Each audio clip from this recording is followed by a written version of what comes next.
Ah, so the anomaly continues. Look who's been winning a little too much lately. Look who's been catching breaks that make no statistical sense.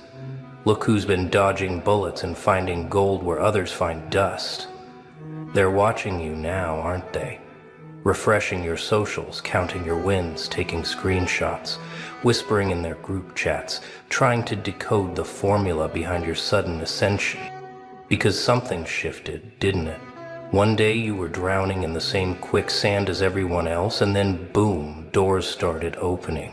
Calls started coming, checks started clearing, opportunities started appearing out of thin air, like the universe finally got your forwarding address. And now they're all asking the same question behind your back. What deal did you make? Oh, they're trying so hard to find the catch, aren't they? Searching for the fine print, the hidden cost, the secret sacrifice, because in their small minds, nobody just gets lucky like this. Nobody goes from forgotten to favored without selling something precious.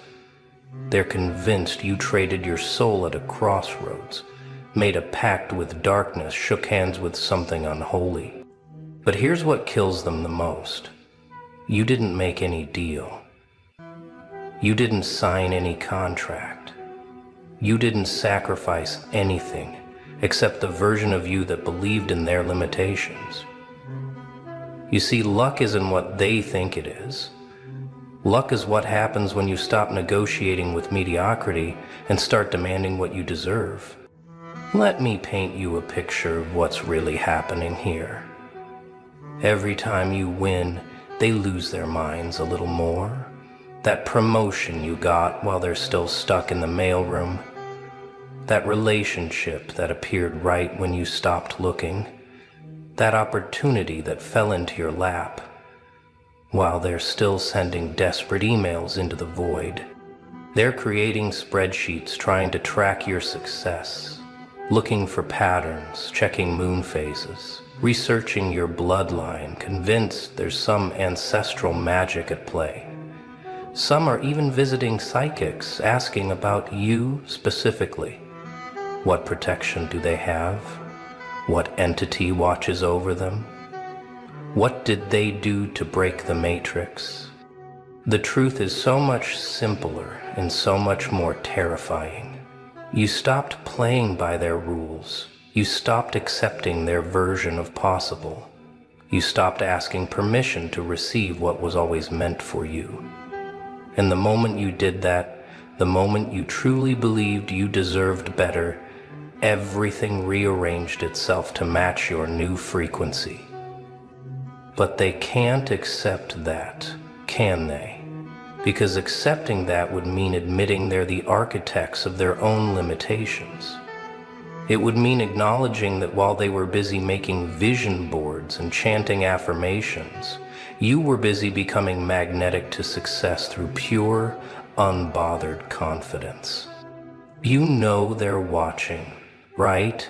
Every story you post, every win you share, every casual mention of another blessing has them frantically typing in their private chats. They've assigned someone to monitor your movements. Unofficially, of course. Someone always volunteers to keep tabs, to report back to the group with updates. Did you see what they posted now? Another win, another blessing, another door opening. While we're all stuck in the hallway, they must have help. They must know someone. They must have made a deal. There's no other explanation. And my personal favorite, they're not even that special. Why them? They've compiled theories about you. Some think you found a grimoire in your grandmother's attic. Others are convinced you're part of some secret society. They've even started tracking numerological patterns in your posts, looking for hidden messages, occult symbols, proof of your supernatural connections. Meanwhile, you're just living authentically for the first time in your life, making moves based on intuition instead of fear, saying yes to opportunities without overthinking, trusting that good things can happen to you without cosmic debt collectors showing up. And that simple shift, that basic recognition of your own worth, has them convinced you're operating with cheat codes. Let's talk about when it started, because they've definitely mapped out the exact moment everything changed for you. They've scrolled back through your posts, identified the turning point, created conspiracy theories about what happened in that gap when you went quiet. Remember that period when you disappeared? When you stopped explaining yourself, stopped posting your struggles, stopped performing your pain for their entertainment. They thought you were having a breakdown, but you were having a breakthrough. You were shedding the skin of who they needed you to be. During that silence, you did something unforgivable. You stopped believing their narrative about luck being finite, about success requiring suffering, about good things coming with hidden costs. You realized that their poverty mindset was contagious, and you went into quarantine until you could think clearly again. And when you came back, everything was different. Your energy had shifted. Your posts had a different quality. Your wins started stacking up like dominoes, and they noticed. Oh, how they noticed. The same people who ignored your messages suddenly wanted coffee dates. The same ones who said you were too much suddenly found you fascinating. And they found you fascinating. Here's what's really eating at them. They've invested so heavily in the idea that life is hard, that success requires sacrifice, that nobody wins without losing something essential. They've built their entire identity around struggle, around hustle, around the nobility of suffering. Then you show up glowing with ease, collecting blessings like their Pokemon cards, making success look effortless, making abundance look natural, making joy look sustainable, and their entire worldview starts cracking. Because if you can have it all without selling your soul, then what have they been doing wrong? They need you to have made a deal, because the alternative is too painful to consider. The alternative is that they've been blocking their own blessings with their limiting beliefs, that they've been rejecting abundance because they didn't think they deserved it, that they've been living in lack because they chose to. So they create elaborate fantasies about your secret rituals, your midnight ceremonies, your blood pacts with entities they can't pronounce. Because believing you have supernatural help is easier than admitting you simply have supernatural self-worth. Believing you cheated is more comfortable than realizing they've been playing with a handicap they gave themselves. You want to know the truth about what this luck cost you? I'll tell you exactly what price you paid. You paid with every friendship that couldn't handle your glow up. You paid with every relationship that required you to shrink. You paid with every opportunity you walked away from because it didn't align with your worth. You paid in sleepless nights learning to trust yourself. You paid in uncomfortable conversations setting boundaries. You paid in the loneliness of outgrowing spaces that once felt like home. You paid in the grief of releasing people who preferred the struggling version of you. You paid in the fear of being seen in your full power. But here's what they don't understand about that payment. It wasn't a loss. It was an investment. Every toxic connection you released made room for aligned opportunities. Every limiting belief you shed increased your energetic bandwidth. Every time you chose yourself over their comfort, you sent a signal to the universe that you were ready for more. You didn't make a deal with darkness. You made a deal with yourself. A promise to stop accepting less than you deserve. A commitment to stop dimming your light for people who prefer shadows. A vow to stop apologizing for the space you take up in this world. And that deal, that's the one that changed everything. Let's talk about what your luck looks like from the inside. Because they only see the highlight reel, the wins, the celebrations, the evidence of favor. But you know the full story. You know how it feels when synchronicities start hitting like dominoes. When you think of someone and they call. When you need something and it appears. You've started experiencing what they can't explain. Time bending around your desires. Opportunities seeking you out instead of the other way around. Resources appearing right when you need them. People suddenly remembering you exist right when you have something to offer. The right information finding you at the perfect moment. Your intuition has sharpened to a blade. You know things before they happen. Feel shifts before they manifest. Navigate obstacles like you have the cheat codes. Because in a way, you do. You've learned to read the invisible currents, to surf the quantum waves, to dance with possibility instead of wrestling with probability. And the physical changes they've noticed? Those are real too. The way your eyes hit different now, the way your presence fills a room, the way your voice carries weight it didn't before, the way success looks like it belongs on you instead of like a costume you're trying on. You wear abundance like you were born in it, because spiritually you were. They've started theorizing about where your confidence comes from. This unshakable certainty that good things belong to you. This audacious expectation of excellence. This casual relationship with success that makes them sweat.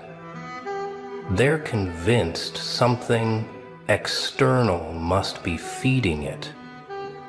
Some think you have a mentor, a secret advisor, a guardian pulling strings from the shadows.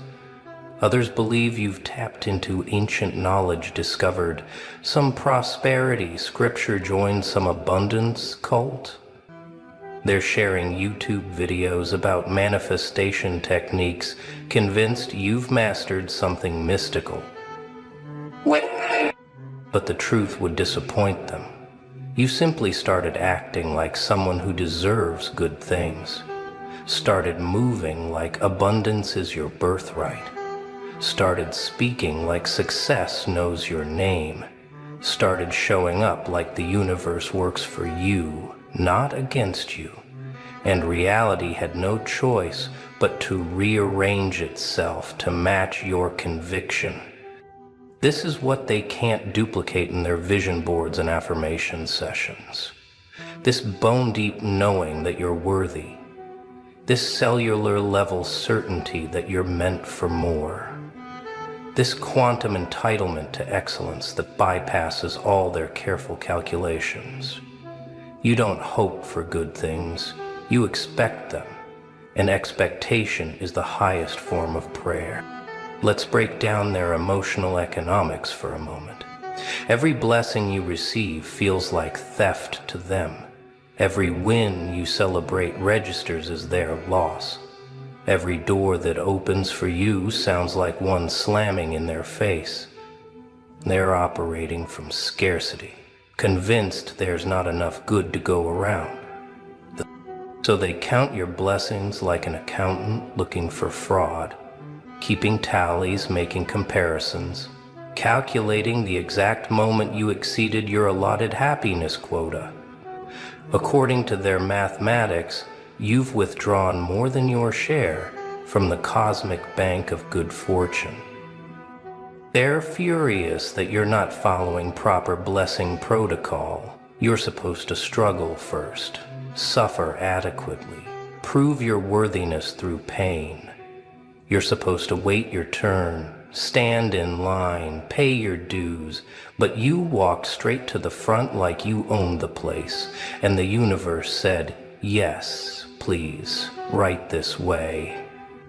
This is why they need the deal narrative. It restores balance to their worldview, If you cheated, then the system still works. If you have supernatural help, then they're not failing, they're just playing fair. If you sold something precious, then your gains have hidden costs that will manifest eventually. They need you to fall to prove the universe is still keeping score. Not everyone thinks you made a deal. Some have been watching your journey with different eyes. They saw you in the trenches when nobody was looking, saw you building when everyone else was sleeping, saw you choosing growth when comfort was calling, saw you betting on yourself when the odds were astronomical.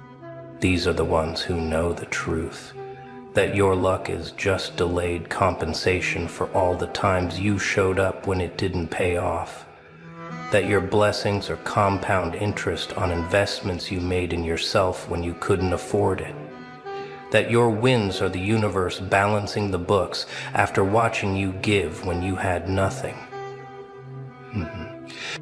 They remember when you were the one everyone came to for support, when you poured into others from an empty cup, when you celebrated everyone else's victories while swallowing your own disappointments, when you kept showing up with encouragement even when your own dreams were on life support. These witnesses, they're not surprised by your season. They're relieved.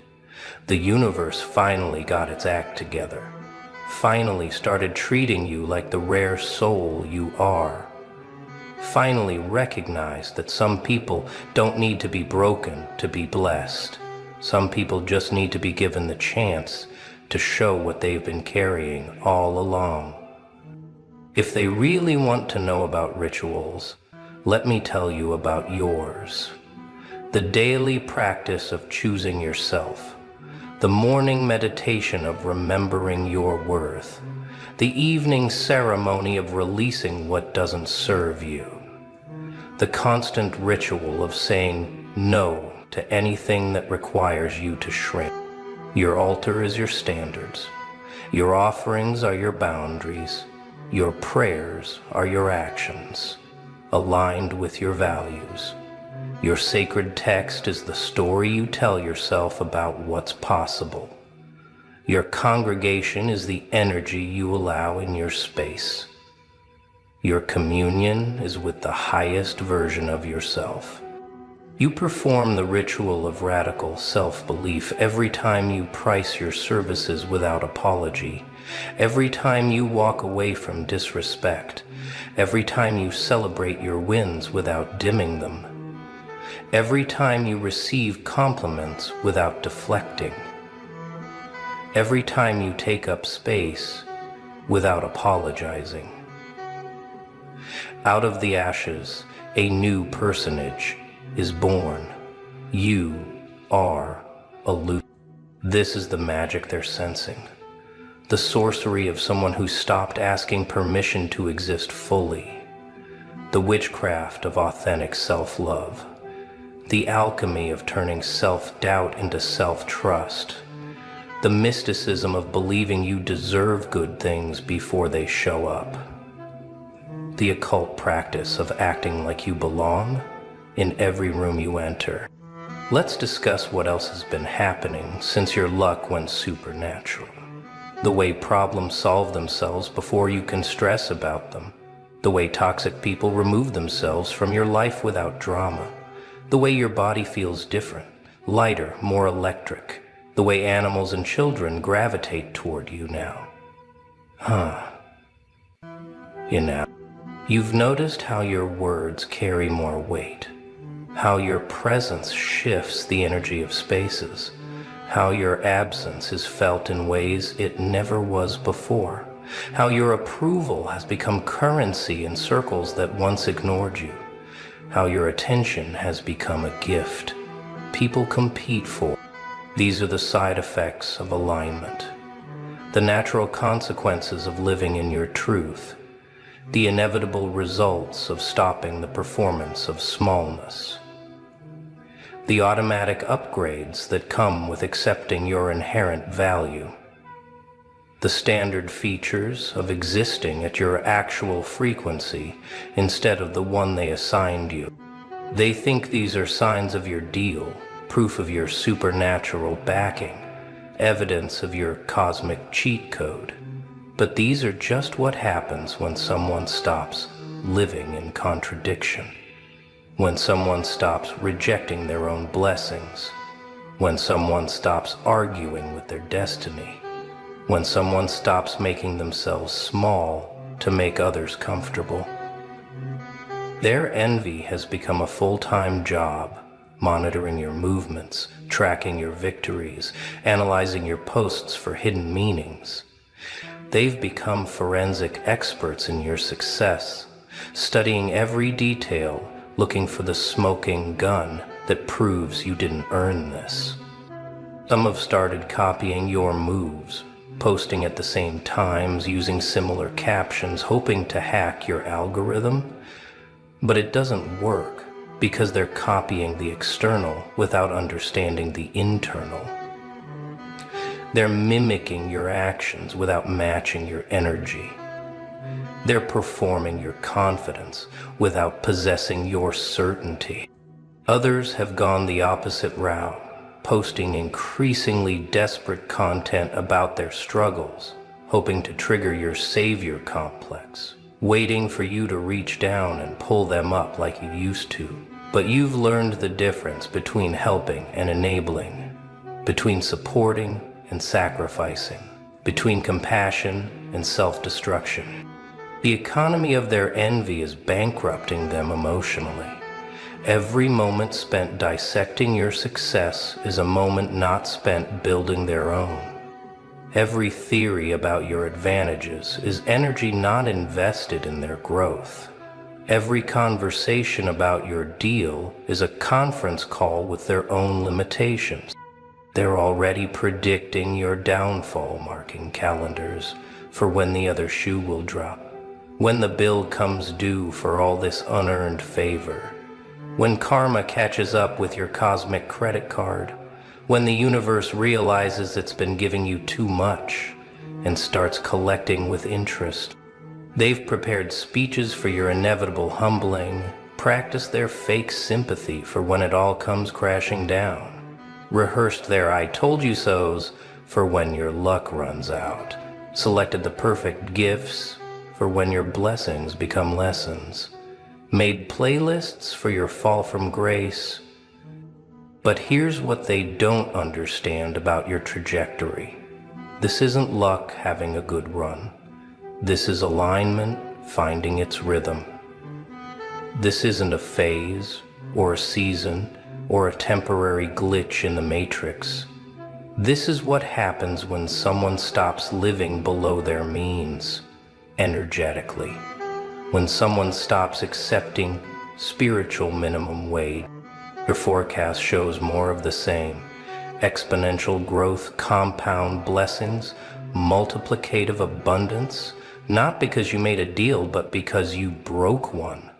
The deal you had with limitation, the contract you signed with struggle, the agreement you had with accepting less, the treaty you negotiated with other people's comfort. Look who survived long enough to hear this. Yeah, you, the one they've been dissecting in private meetings, the one whose name keeps appearing in conversations you're not invited to, the one they swore they'd forgotten about but somehow can't stop analyzing. Sit down, because what I'm about to tell you is going to shatter every comfortable lie they've been feeding you. They finally cracked. They finally broke. And when they did, when they did, they spilled everything. Every whispered strategy, every coordinated move, every calculated attempt to make you question your own mind. You want to know what's been happening behind those closed doors while you were busy trying to heal, trying to move forward, trying to convince yourself you were just being paranoid? You weren't. You were absolutely right. And it's so much worse than you imagined, but also so much better, because now you finally have proof that you're not the problem. You never were. Let me start from the beginning, from the moment they realized you weren't going to break the way they planned. There was a meeting, an actual coordinated discussion, where your name was the only item on the agenda. Yes, really. They sat around talking about you, dissecting your every move, trying to understand why their usual tactics weren't working anymore, why you stopped reacting when they expected rage, you went silent when they anticipated breakdown, why you walked away when they thought you'd come crawling back, and the confusion, the absolute panic in their voices when they couldn't figure out your next move. That's when the cracks started forming. Because people who need to control you can't survive when you become unpredictable. They built their entire sense of power on knowing exactly how you'd respond, exactly which buttons to push, exactly how much pressure would make you fold. But then you changed the code. You rewired yourself in silence, and suddenly their manual became obsolete. One of them finally admitted it out loud, in a moment of exhaustion mixed with something that sounded almost like respect. They said your name like it was heavy, like carrying it around in their mouth for months had worn them down. They said, and I quote, "We thought we were dealing with someone fragile, someone we could shape, someone who needed us, but every time we pushed, they didn't bend. They vanished. And when they came back different, harder, unreachable. We spent months trying to figure out the breaking point, running scenarios, testing reactions, and there was nothing. No weakness we could exploit, no vulnerability we could weaponize, no guilt we could activate. It was like fighting a shadow that learned to fight back without ever throwing a punch." That's what they said.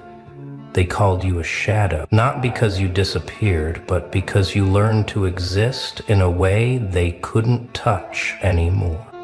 You became immune to their weapons, resistant to their poison, allergic to their manipulation. Here's where it gets twisted, where you'll feel that cold recognition run down your spine.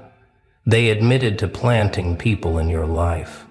Yes, those random encounters that felt too convenient, those new friendships that developed too quickly, those helpful strangers who appeared exactly when you were vulnerable.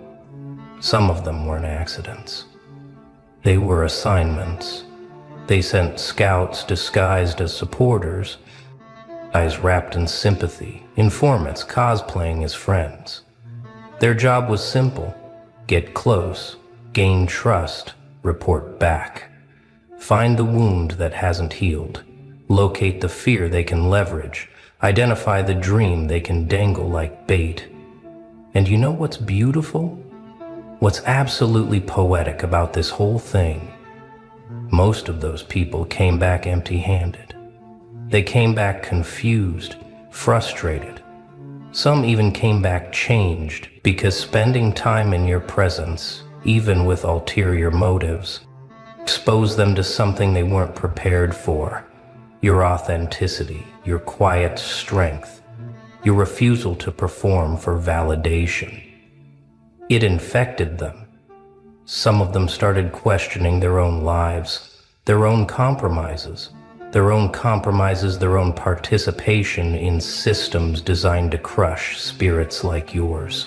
But let's go deeper, into the really disturbing part that proves you weren't imagining the coordinated coldness. They had a strategy, a documented approach for handling you. Step one was isolation. Cutting you off from support systems, making you doubt your own perceptions, convincing mutual connections that you were the problem. Step two was provocation, pushing buttons until you reacted poorly so they could point at your reaction as proof of instability. Step three was narrative control, telling your story before you could, framing every action as evidence of character flaws they invented.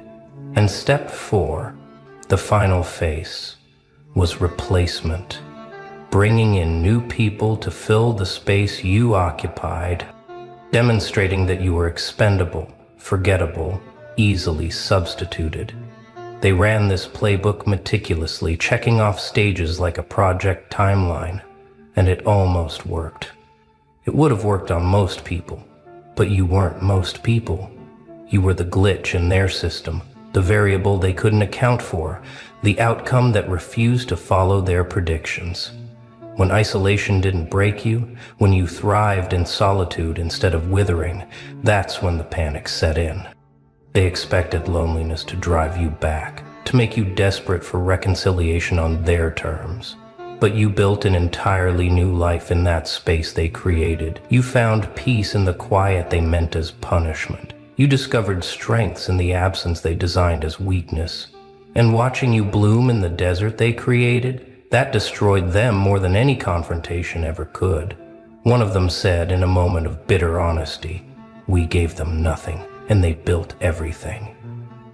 We took away their support and they became their own foundation. How do you compete with someone who doesn't need you to exist?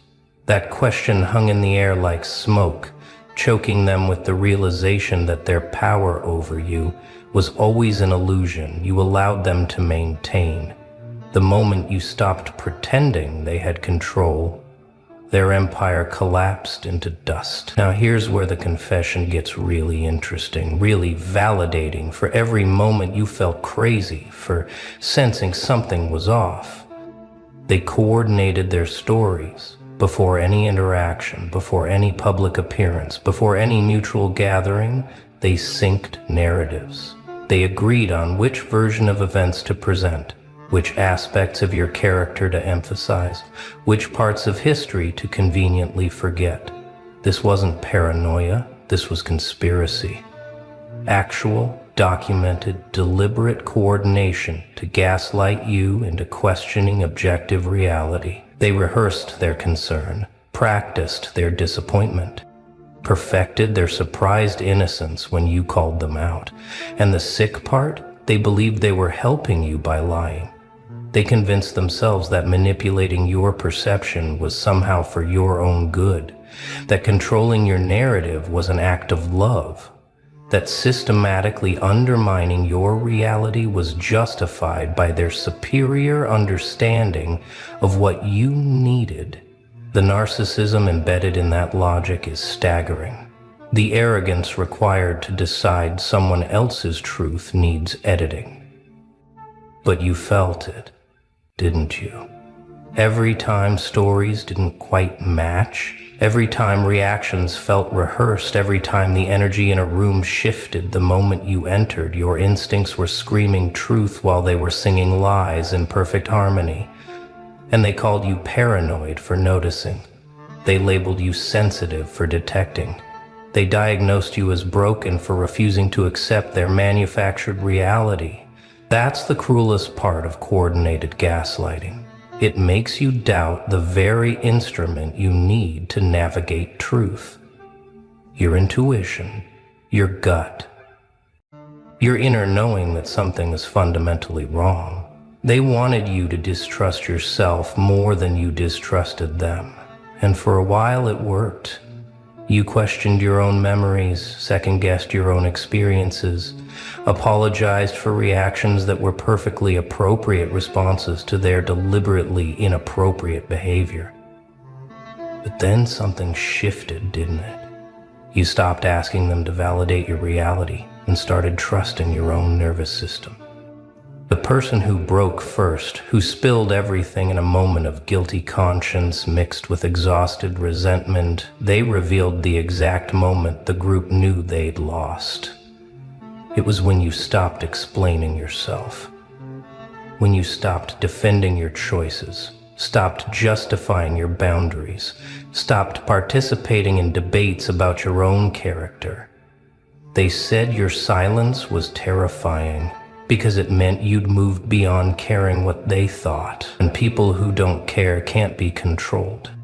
You became immune to their approval, allergic to their judgment, completely indifferent to their opinions. And that indifference, that beautiful, devastating indifference, that was your superpower. They tried everything to get a reaction, to pull you back into the game, to make you care again. They sent flying monkeys with fake apologies, extended olive branches wrapped in thorns, dangled opportunities that required you to compromise yourself. And you looked at it all with the emotional investment of someone watching paint dry. Not because you were cold, but because you finally understood that engaging with them was feeding poison to your own soul. Here's what they said about your transformation, about the version of you that emerged from their systematic destruction. They said you became unrecognizable, not physically, but energetically. The eagerness to please, gone. The need for validation, extinct. The willingness to shrink for their comfort, completely absent. They said it was like watching someone shed a skin they didn't even know was borrowed. And underneath was something they couldn't manipulate, couldn't charm, couldn't leverage, couldn't touch. One of them used the word impenetrable, another said unreachable, a third called it evolution, but said it like a curse. Because your evolution exposed their stagnation. Your growth highlighted their decay. Your freedom revealed their cages. And nothing enrages people more than someone who escapes the prison they're still defending as necessary. You didn't just leave their system. You proved it was always optional. That the locks were illusions. That the guards were cowards with fake authority. They're watching you now, even as they pretend indifference. They monitor your life from a distance, scroll through your presence online, ask mutual connections, carefully casual questions. And what they're seeing is driving them quietly insane. You're thriving without them. You're building without their input. You're succeeding without their approval.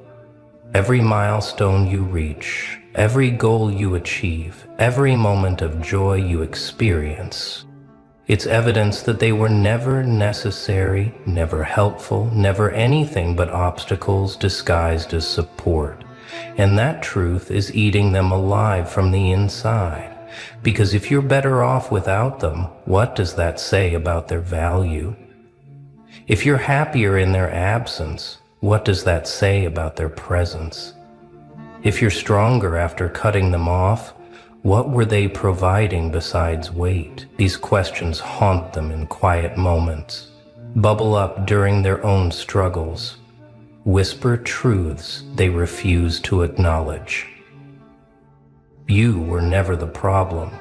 They were the parasite calling the host sick. The confession included specific tactics they used that you probably didn't even recognize as attacks.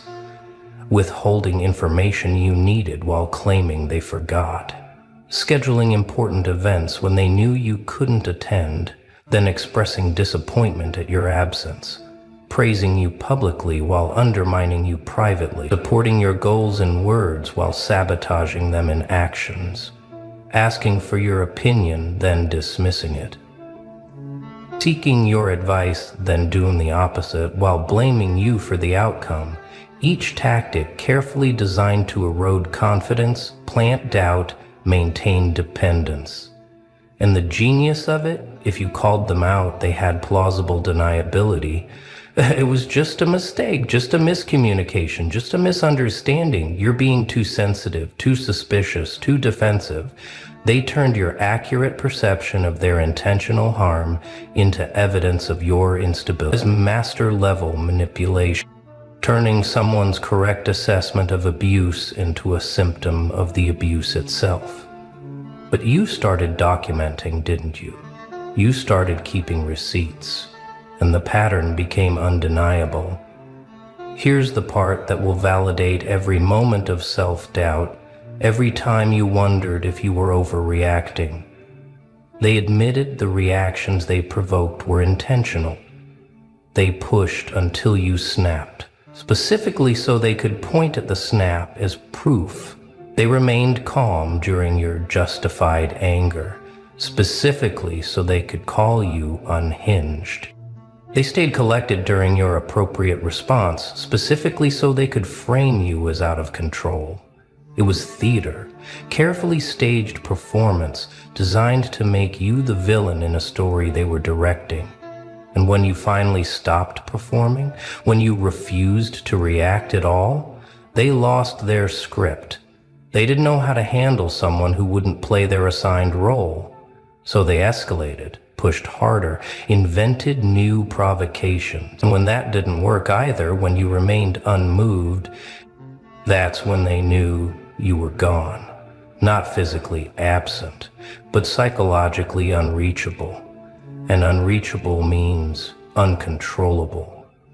And uncontrollable means they lost.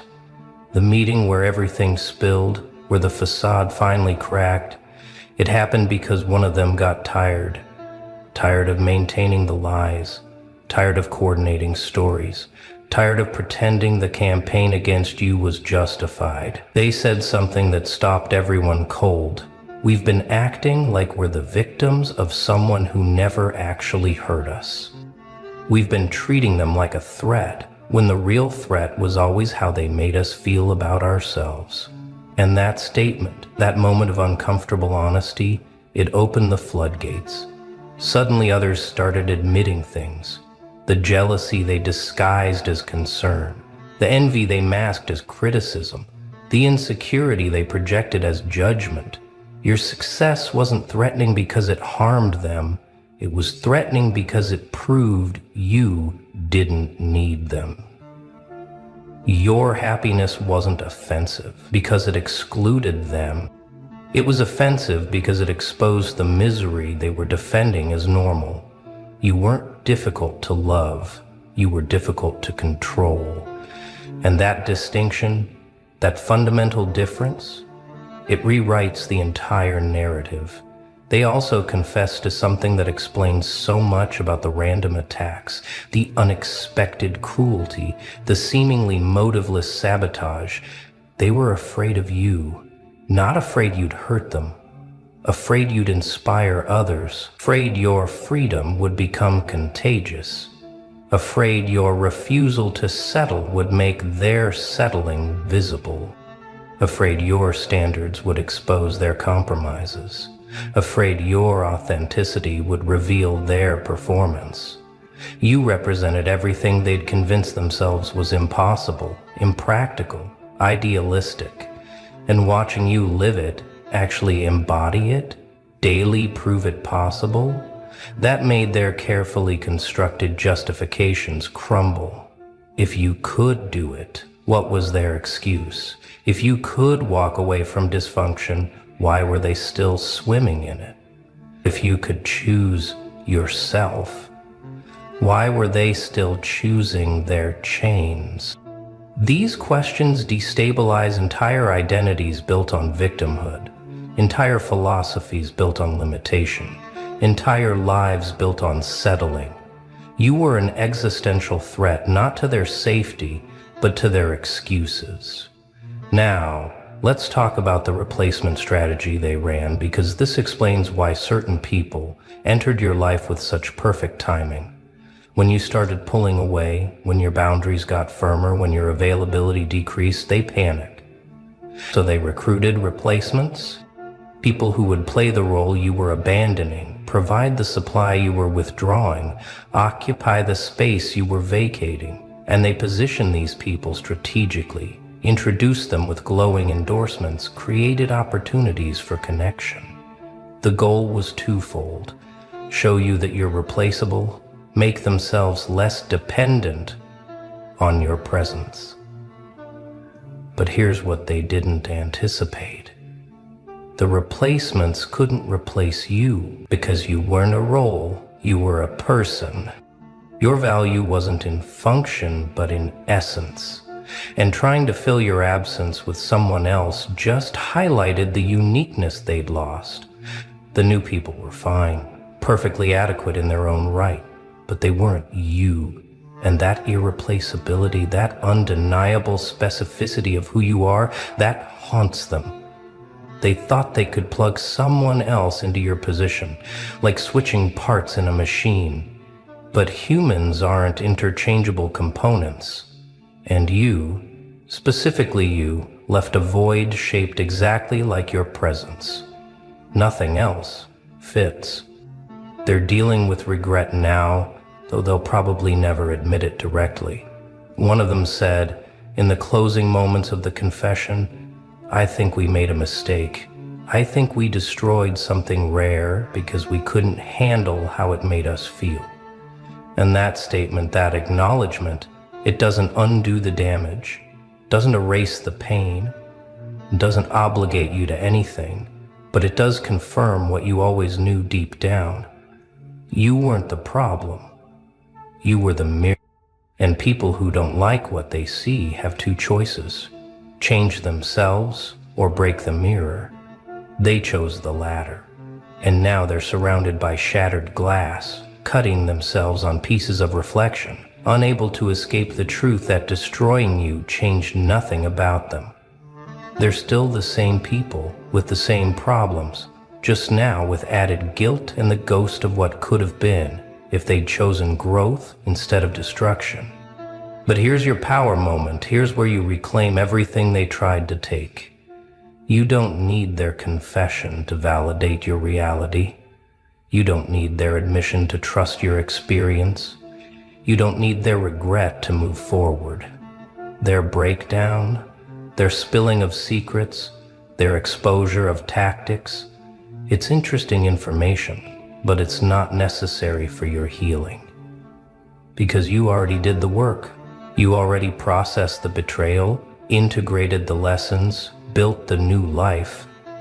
Their revelation changes nothing about your trajectory. You were healing before they confessed. You were thriving before they admitted. You were free before they acknowledged. This information is simply confirmation of what your nervous system already knew, what your intuition already sensed, what your experience already taught you. You were always right, they were always lying, and the truth was always going to surface because truth doesn't stay buried forever. Lies require constant maintenance.